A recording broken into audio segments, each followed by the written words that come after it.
एक बार एक महात्मा आए, उनके साथ में 12 शालिग्राम थे, छोटे छोटे शालिग्राम जी रखते थे सिंहासन में, 12 शालिग्राम।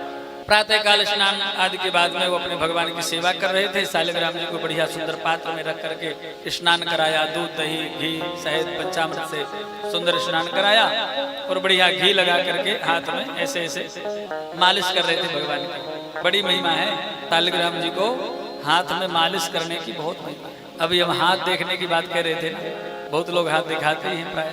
हम एक दिन कह रहे थे कि हमने तो ट्रेन की यात्रा बंद कर दी इसीलिए, क्योंकि हाथ दिखाने वाले बहुत परेशान करते हैं। बाबा हाथ देखो, कुछ बताओ, और कह दो भैया कि हमें कुछ नहीं। अरे कैसे बाबा हो, हमारा स्वभाव खराब को लड़ाई हो जाए, इसलिए हमने ट्रेन में जाने बंद कर दिया।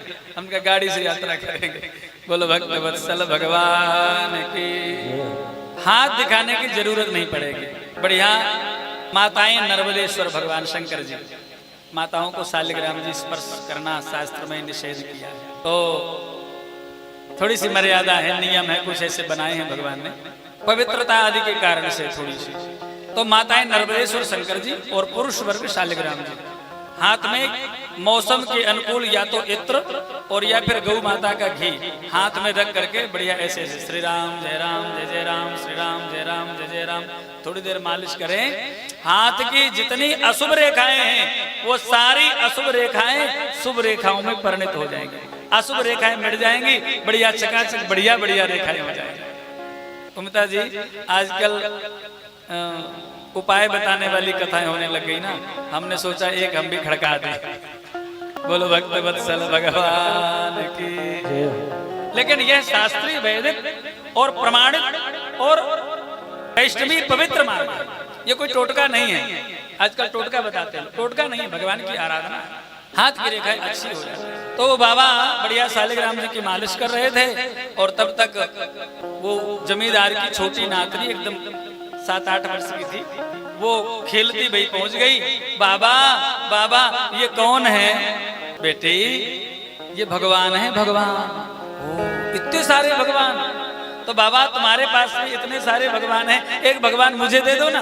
बाबा बोले बेटी अभी तू छोटी सी है, नेक बड़ी हो जा, उसके बाद में तुझे भगवान दे देंगे। बिटिया तो हमारा लोट पोट हो गई, नहीं नहीं अभी लूंगी भगवान लूंगी, खूब रोई, लोट पोट हो गई। बालस रोदनम बलम, बालकों के पास में रोना ही सबसे बड़ा बल है। सब घर के लोग इकट्ठे हो गए, बाबा दे दो ना एक शालिग्राम जी।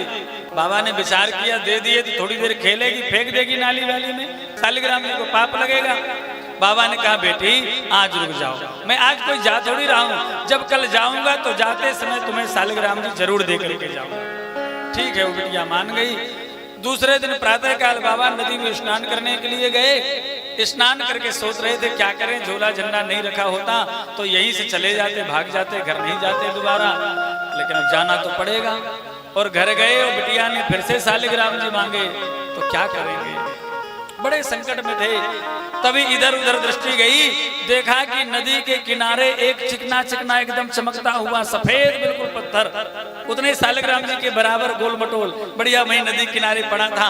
दौड़ करके बाबा ने उठा करके शालिग्राम जी के साथ में रख दिया और रख करके घर आ गए। बढ़िया सुंदर महाराज अभिषेक किया, स्नान कराया और बढ़िया मालिश करी। वो पत्थर जो था ना उसको भी स्नान कराया, उसको भी मालिश करी बढ़िया, और मोटा रामानंदी तिलक लगा दिया वो पत्थर। और शालिग्राम जी को तो नीचे रुमाल बिछा करके नीचे बिठा दिया, और जो पत्थर लाए थे ना मोटा रामानंदी तिलक लगा करके सिंहासन पर बिठा दिया।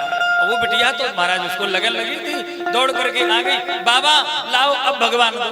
बाबा बोले बेटी बताओ सही, अब तुम राजा भगवान लोगे कि सिपाही भगवान लोगे, ये और बता दो। बिटिया बोली राजा कौन से हैं, सिपाही कौन से हैं? बोले जो ऊपर बढ़िया सजे धजे चकाचक सिंहासन पर बैठे हैं वो राजा हैं, और जो नीचे बैठे हैं काले कलूटे ये सिपाही हैं। आप लोग कहेंगे भगवान को सिपाही क्यों कहा? सिपाही का काम क्या है? रक्षा करना। भगवान आज से नहीं अनादिकाल से अपने भक्तों के आगे पीछे चलते हुए सिपाही बनकर के उनकी रक्षा करते हैं, तो सिपाही कहना कोई गलत बात थोड़ी है। बिटिया बोली बाबा मुझे सिपाही नहीं, मुझे तो राजा भगवान चाहिए। अब तो बाबा बड़े प्रसन्न हुए, ले ले ले बेटी जल्दी ले जा, वही राजा भगवान जो पत्थर लेके आए थे उठा करके दे दिया, ले बिटिया ले जा। लेकिन वो बिटिया वास्तव में भगवान की परम भक्ता थी।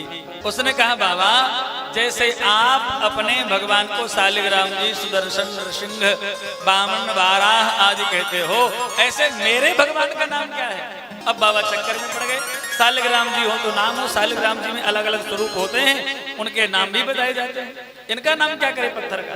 तो बाबा ने बुद्धि लगाई और बोले बेटी इनका नाम है सिलपिल्ले। क्या नाम है? सिलपिल्ले। सिल माने पत्थर और पिल्ला माने बच्चा। ये पत्थर का छोटा सा टुकड़ा है इसलिए सिलपिल्ले। आहा हा, बिटिया तो हमारा डूब गई भाव में। सिलपिल्ले सिलपिल्ले सिलपिल्ले, सोते जागते उठते बैठते खाते पीते चलते फिरते निरंतर सिलपिल्ले सिलपिल्ले सिलपिल्ले। महाराज जब खाती तो सिलपिल्ले को भोग लगा करके खिला करके तब खाती।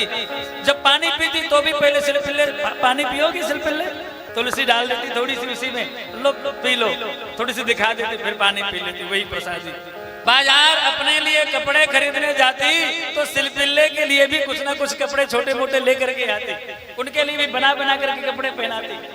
कई बार तो घंटों बैठे बातें करती रहती, इतनी लगन लगी कि उन्हीं सिलपिल्ले से साक्षात भगवान प्रकट हो जाते और प्रकट होकर के घंटों तक बातचीत करने लग जाते। भगवान कहाँ नहीं है? भगवान तो सर्वत्र है, हमें विश्वास करने की आवश्यकता है। बस जहां हम विश्वास कर लेंगे भगवान तो सर्वत्र।